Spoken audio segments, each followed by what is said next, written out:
कुछ दिन पहले मैंने सद्गुरु जी का एक वीडियो देखा। चाइना और पाकिस्तान से दुश्मनी कैसे खत्म की जाए उस बारे में वो चर्चा कर रहे थे कि सद्गुरु आखिर ऐसा सोच भी कैसे सकते हैं। वो शिष्य ही क्या जो गुरु से नाराज ना हो कि दुनिया का हर एक देश उसका कस्टमर है, लेकिन बदले में चाइना ने दुनिया को दिया क्या?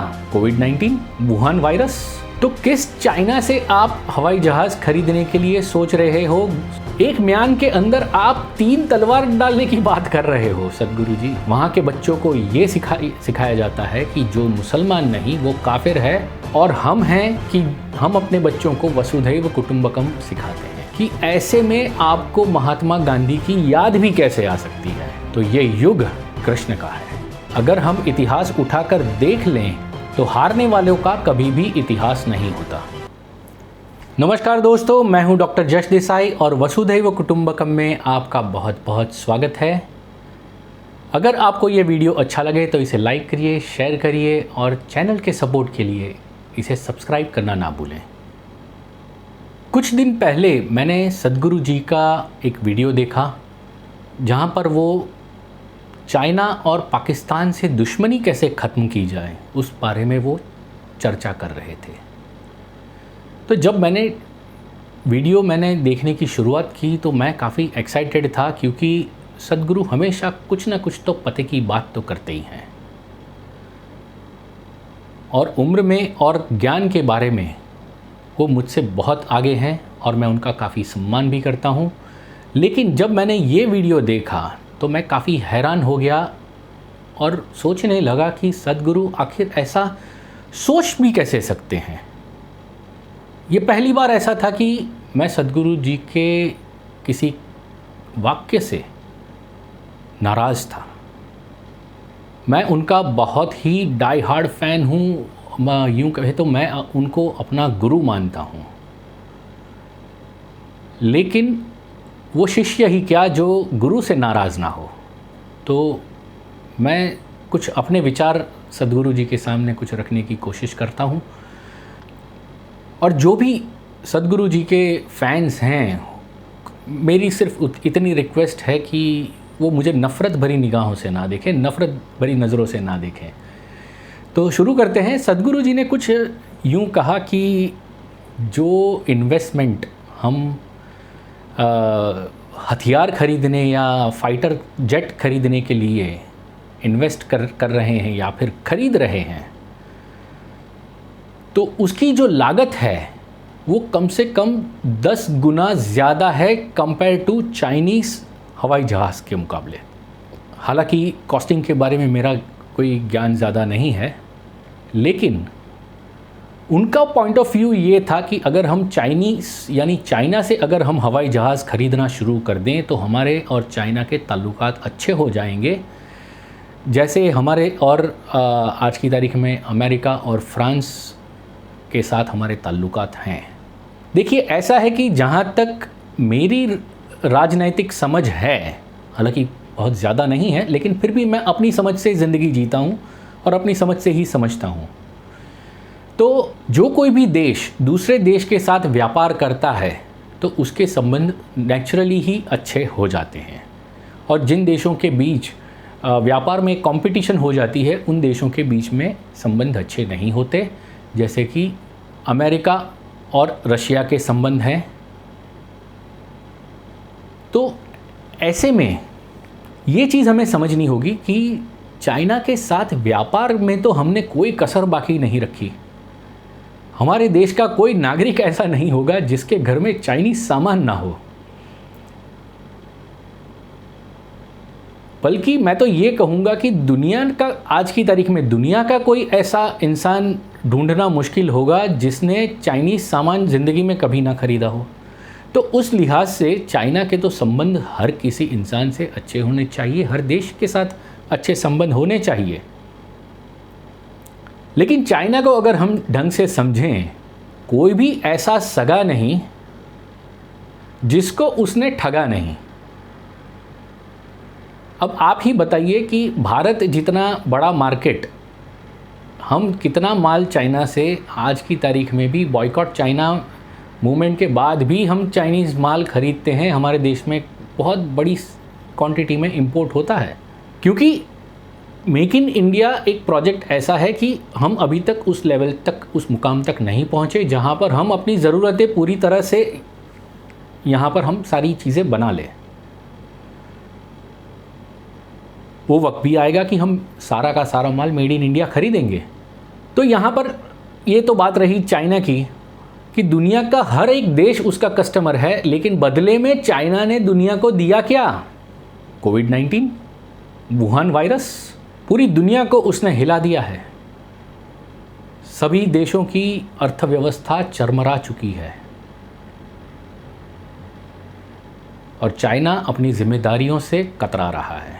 तो किस चाइना से आप हवाई जहाज़ खरीदने के लिए सोच रहे हो सदगुरु जी? मुझे तो नहीं समझ में आया।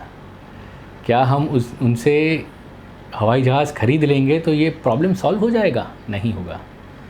पूरे के पूरे देश निगल के बैठा हुआ है चाइना, चाहे वो तिब्बत हो या कोई और प्रदेश, पूरे के पूरे देश वो निगल चुका है और उसकी विस्तारवादी नीति ही ऐसी है कि उसकी किसी से दोस्ती हो ही नहीं सकती। कई सारी देशों से उसकी बॉर्डर जो है वो लगती है और कोई भी उसका पड़ोसी उससे खुश नहीं है। तो हम किसको खुश करने की कोशिश कर रहे हैं? फिर सदगुरु जी ने ये कहा कि पाकिस्तान जो है, पाकिस्तान में अगर हम थोड़े पैसे अगर बचाकर जो हम हथियार खरीदने में यूज़ कर रहे हैं उसमें से अगर कुछ पैसे बच जाएं तो हम उन पैसों से वहाँ पर पावर प्लांट डाल दें। फिर पाकिस्तान भी हमसे नाराज़ नहीं रहेगा, हमारे उनसे भी ताल्लुकात अच्छे हो जाएंगे। क्या इससे काम हो जाएगा? मुझे तो नहीं लगता। जहाँ तक मेरी समझ है, चाहे पाकिस्तान हो या चाइना, अगर दुनिया में अगर शांति कायम करनी है तो कुछ देशों को संगठित होकर इन दोनों देशों की राजनैतिक लेवल पे यानी पॉलिटिकल लेवल पे उनका पूरा स्ट्रक्चर जो है वो तोड़ना पड़ेगा, तभी दुनिया में शांति कायम हो सकती है। अन्यथा मैं तीसरा विश्व युद्ध देख सकता हूँ। जब तक चाइना में और पाकिस्तान में पूरी तरह से लोकशाही नहीं आती, लोकतंत्र नहीं आता, तब तक दुनिया में शांति कायम नहीं हो सकती। कहने को तो पाकिस्तान लोकतांत्रिक देश है, लेकिन वहाँ पर वहाँ की आर्मी के द्वारा इलेक्टेड नहीं सिलेक्टेड प्राइम मिनिस्टर आते हैं और वो आर्मी की कठपुतली के अलावा और कुछ नहीं। तो मैं सदगुरु जी से ये पूछना चाहता हूँ, आप किस पाकिस्तान से दोस्ती की सोच रहे हैं?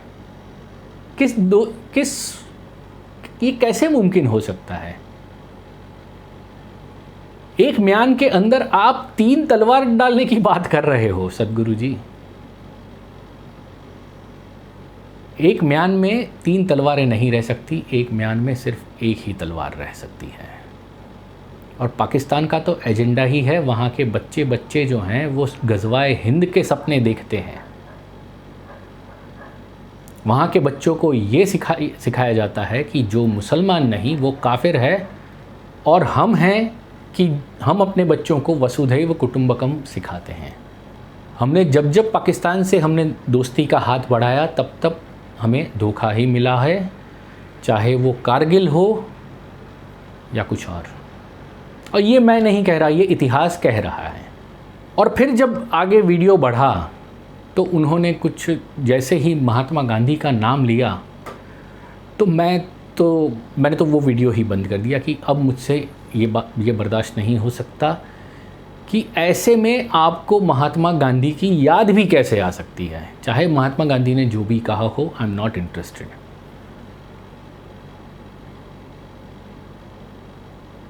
महात्मा गांधी, मेरे हिसाब से अगर महात्मा गांधी आज की तारीख में ज़िंदा होते तो मोबाइल हो या चाहे टेक्नोलॉजी की दुनिया में हम जो प्रोग्रेस कर रहे हैं वो किसी भी चीज़ को अपनाते नहीं। उनकी मान्यता ऐसी थी कि अगर ट्रेन में अगर उन्हें सफ़र करना हो तो अगर फर्स्ट क्लास और सेकंड क्लास का ऑप्शन दिया जाए तो वो सेकंड क्लास में वो सफ़र करेंगे। अगर उनको ट्रेन में पता चले कि 3rd क्लास अवेलेबल है तो वो 3rd क्लास में सफ़र करेंगे। अगर उनको पता चले कि 4th क्लास भी है तो वो सबसे निचले दर्जे की सफ़र की टिकट ही लेंगे। तो ऐसे में मोबाइल फ़ोन, SMS, वीडियो, ये वो तो बहुत दूर की बात है। वो यही सोचते कि अगर मोबाइल आ जाएगा तो पोस्टमैन जो हैं वो बर्बाद हो जाएंगे, उनकी नौकरियां चली जाएगी, फिर वो काम क्या करेंगे? क्योंकि सब अगर उंगलियों के बल पर अगर एक दूसरे को मैसेज भेजना चालू कर देंगे, संदेश भेजना शुरू कर देंगे, तो पोस्ट कार्ड कौन लिखेगा? पोस्ट ऑफिस तो यूं ही बंद हो जाएगा। तो वो पोस्ट ऑफिस को भी बंद नहीं होने देते। भाई इस मामले में आपको गांधी जी की याद भी कैसे आ सकती है? मैं कोई लड़ाकू इंसान नहीं हूँ, मैं भी अहिंसा में पूरा विश्वास रखता हूँ, लेकिन एक सीमा तक। मेरे हिसाब से अहिंसा परमो धर्मः, धर्म हिंसा तदैव च, मैं इस सूत्र में पूरी तरह से विश्वास रखने वाला इंसान हूँ। अगर धर्म की हानि हो रही है, व्यवस्था की, समाज में जो व्यवस्था है उसकी अगर हानि हो रही है, तो मैं हिंसा से कतराता नहीं हूँ। मैं हमारे दर्शकों से ये कहना चाहता हूँ कि ये देश सिर्फ बुद्ध और महावीर और गांधी का नहीं है। ये देश में राम भी पैदा हुए और कृष्ण का भी जन्म हुआ। ये देश जितना महावीर और बुद्ध का है उतना ही राम और कृष्ण का भी है। और जहाँ तक बात आती है युग की, तो ये युग कृष्ण का है। मेरे हिसाब से कृष्ण, महावीर, बुद्ध के साथ उनकी तुलना तो नहीं की जा सकती, लेकिन कृष्ण से ज़्यादा आध्यात्मिक इंसान कहो या अवतार कहो, मिलना बहुत मुश्किल है।